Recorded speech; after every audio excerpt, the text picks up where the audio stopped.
What is up guys, Messi here and welcome to a brand new video. Welcome to Daily Dose of Transfer Gospel. Today is Thursday, the 24th of August. And we've got a lot to get through today, so just before we get started, as always, if you can show support by leaving a like rating, that'd be absolutely awesome. If you're new to my channel, make sure to press that subscribe button for daily FIFA content and press the notifications tab next to it to receive alerts about my videos. If you missed yesterday's video, it'll be down below in the description box. And today's question of the day, because we found out the groups today, who do you think is going to win the Champions League this year? Let me know your answers down below in the comment section. But now, let's jump on to confirmed deals. And the very first one is it going to be a contract extension for Kyle Walker-Peters. He actually started the first game of the season for Tottenham and now got a new deal until 2020. And now we've got a striker called Dongu going to Gymnastic from Real Zaragoza on a free transfer. And the reasons in the video, aside from it actually being a transfer, a few years back, he's playing for Barcelona's youth academy. And if you go back to 2012 or 2013, he was dubbed to be the next Samuel Eto'o. And now he's playing in the second tier of Spanish football. But next up, we go on to El Kayati going to ADO Den Haag in the Eredivisie from QPR on a free transfer. Then we've got Paulo Gazzaniga going to Tottenham from Southampton for a fee, apparently undisclosed, but most players are saying around £2 million. And then we've got a bit of a FIFA Ultimate Team legend back from like FIFA 14 I think it was, and that is Adair from Lille, but now he's gone to Lokomotiv Moscow in Russia on loan for the season. And now we've got a transfer I mentioned about 2 or 3 weeks ago as Rigoni go to Zenit St. Petersburg from Independiente, and the fee is around £8.1 million. And the reason I mentioned it a few weeks ago is because there was a lot of reports saying it was done, but now it's all official, he's now a Zenit St. Petersburg player. Next up we move on to Sam Clucas going to Swansea from Hull for a fee. It's undisclosed, but apparently it's around £16 million. And it's a 4-year deal for him, but in the opposite direction, a player called Kingsley has gone to Hull from Swansea for an undisclosed fee. And now we move on to Davinson Sanchez completing his deal to Tottenham from Ajax for a fee around £42 million, and that's actually a club record. They reached an agreement a couple of days ago, but now it's all official. He's signed all the paperwork, completed medical, he's now a Tottenham player. And he's got so much potential about him. But next up, we go on to Wayne Rooney. It's not a transfer away, of course, he just signed for Everton, but now he's officially retired from international football. He did get a lot of stick as an England player, but overall, he's had a very good international career, and he's also England's highest ever goal scorer. So fair play to him, and since his return to Everton, so far so good for him, 2 games in the Prem, 2 goals. And now move on to potential deals. The very first one is according to The Guardian. Joel Campbell has told Arsenal he's reluctant to go out on loan for a 6th time. Now Arsenal fans, do you want Joel Campbell to be given another opportunity? Because some people, they may see him as better than Theo Walcott potentially. Let me know your thoughts down below in the comment section. But next up, we go on to one from Sky Sports News, and the player is Rudy Gestede. So apparently Leeds United have had a bid of £5 million turned down by Middlesbrough for striker Rudy Gestede. And Leeds are now trying to replace Chris Wood, who left to Burnley for £15 million. And next up, according to various different sources, Aston Villa are in advanced talks with West Ham about taking winger Robert Snodgrass on loan. Birmingham City and Sunderland are also trying very hard to get him, but currently Villa are closest to a deal. And next up, I've got Didier and Dong. So apparently, according to RMC today, Premier League side West Ham United have submitted an offer to Sunderland for defensive midfielder Didier and Dong. He's also of interest to Lyon, who are in regular talks with the player. And moving on now, according to Gianluca Di Marzio, Serie A side Inter Milan have submitted a loan offer for Mangala to Premier League outfit Man City. And apparently has now demanded to City to let him go out on loan to the Italian club. And the reason City are reluctant to do it is because they want to sell him on a permanent basis rather than a loan. Next up, we go on to Johnny Evans, potentially going to Man City today, according to ESPN. Manchester City are preparing a second bid for West Brom centre-back Johnny Evans, after an £18 million offer was rejected last week. And the Daily Mirror saying Johnny Evans expects to complete a £13 million switch to Man City next week. Next up, Ligue 1 vice-champions Paris Saint-Germain has submitted a €7 million offer for Napoli goalkeeper Pepe Reina, according to Gianluca Di Marzio. The Paris Saints are willing to offer the Spaniard, who'll be 35 at the end of the month, a contract worth €3.5 million a year. Napoli so far this summer have come down hard on any offers for Reina, and it would be seemingly nonsensical for them to change their stance so late in the window, even if the former Liverpool man is interested in joining Paris Saint-Germain. Next up, we go on to Rafinha, a very short one again according to Di Marzio. Milan are keen on Barca midfielder Rafinha, that's literally all it says. So from one player potentially leaving Barca, now we've got players apparently very close to joining them, but now it's all broken down. So Mundo Deportivo, Sport and Marca are all saying the same thing, that Barca have decided to exit negotiations for Nice midfielder Seri. and they won't be signing him. The player himself, who is very excited about joining Barca, is now devastated and amazed at the way he's been treated by Barca. That last bit was from Sport, by the way, so it looks like right now he's not going to Barca at all. And now we've got another Barca rumour, and to be honest, there's a lot more to come. So again, according to Sport, Barcelona have contacted Valencia regarding Daniel Parejo. He's not a priority, but Valencia would sell for less than £50 million.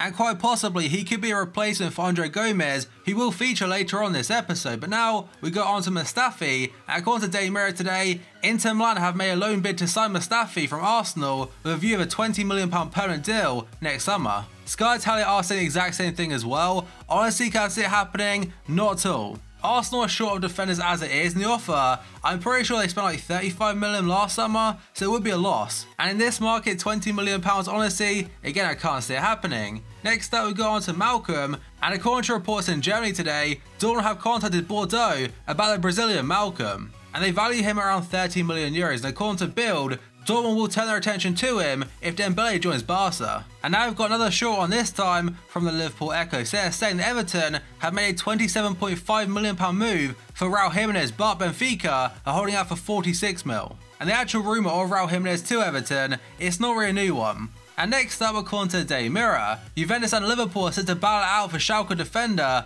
Benedikt Höwedes, who has been told he's no longer first choice at the club. And he has also lost the captaincy on top of that, but according to TalkSport, the German international says he has no intention of leaving Schalke this summer. And honestly, it wouldn't surprise if Arsenal come with a late bid for him if they do sell Mustafi. And next up, we've got Van Dijk on your screen, but you understand why in just a moment. So first up, Jurgen Klopp believes Liverpool qualifying for the Champions League will help them in the transfer market.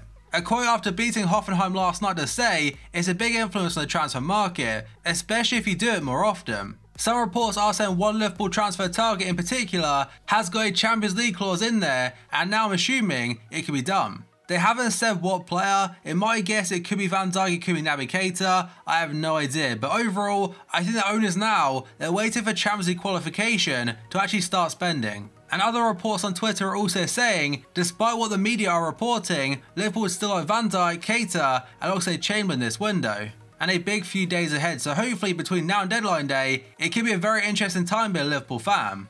And next up, a short one from ESPN. They're saying that Tottenham are on the verge of completing the transfer or double signing of Serge Aurier from PSG and another player called Juan Foyth.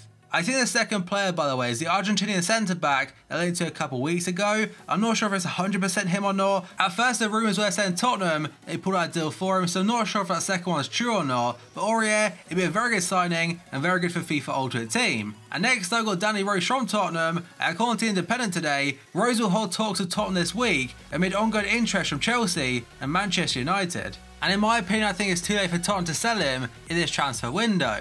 Next up, we've gone to Andre Gomez. According to Manchester Evening News today, Andre Gomez has reportedly told Barca he wants to leave the Nou Camp. And that is amid speculation of Manchester United are interested in signing him. And I think I mention it every single time that Andre Gomez pops up, but honestly, so far, his very short Barca career, it's not really gone to players' confidence, it's completely gone. So move elsewhere, it could do him some good. Or to be fair, he could stay at Barca and try and turn things around. Next up, we go on to Karim Benzema. It's not just about him though, it's about a lot of Real Madrid players. So according to Marca, Real Madrid is set to announce a contract in the next coming days. First up is Karim Benzema until 2021, they've got Isco, Carvajal, Rafael Varane and Marcelo all until 2022, and Asensio until 2023. And you can pretty much guarantee in every single one of those contracts, there's going to be some extortionate release clauses. Next up, we've got a sequence of about 4 players all linked to Barca. The very first one, of course, is going to Ousmane Dembele, according to AS. Barcelona have made a second offer around £119 million for Ousmane Dembele, but Dortmund are holding out for at least 138, which I think is €150 million. And that so happens to be the exact same fee that Barca have offered for Felipe Coutinho, who's up next. So first up, according to Liverpool Echo, as soon as Liverpool receive Barcelona's new and improved offer of £138 million for Coutinho,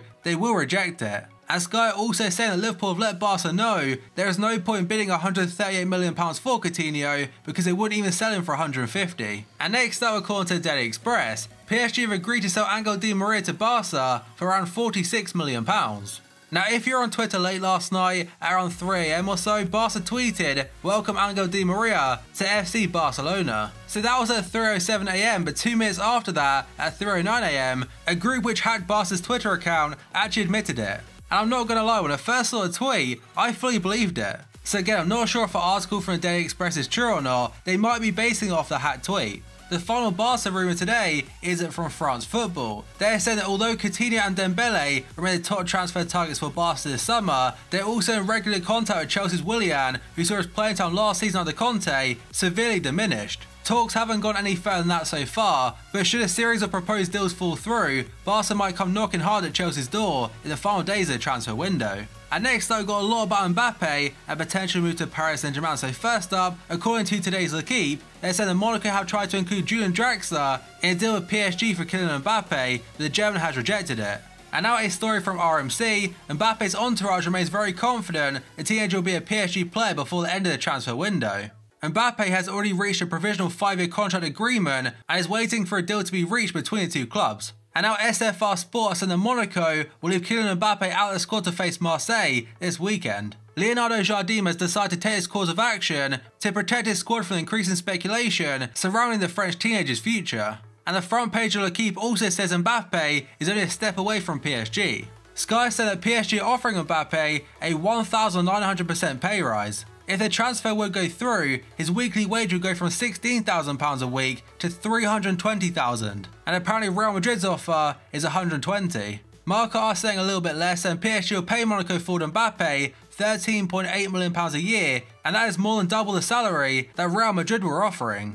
And the final one today is, according to SFR Sport, they said that Monaco have not submitted a €50 million bid for Ajax striker Kasper Dolberg, and that is contrary to reports in the English press. Although saying that, an apparent very reliable source in regards to the Eredivisie, he has said Monaco have put a bid in. But that is going to be it for today's episode, so as always, if you enjoyed it, show support by leaving a like rating, that'd be absolutely awesome. If you're new to my channel, make sure to press the subscribe button for daily FIFA content and press notifications tab next to it to receive alerts about my videos. If you missed yesterday's video, it's down below in the description box. And today's question of the day, who do you think is going to win the Champions League this year? Let me know your answers down below in the comment section. So thank you for watching this video, and I'll see you next time.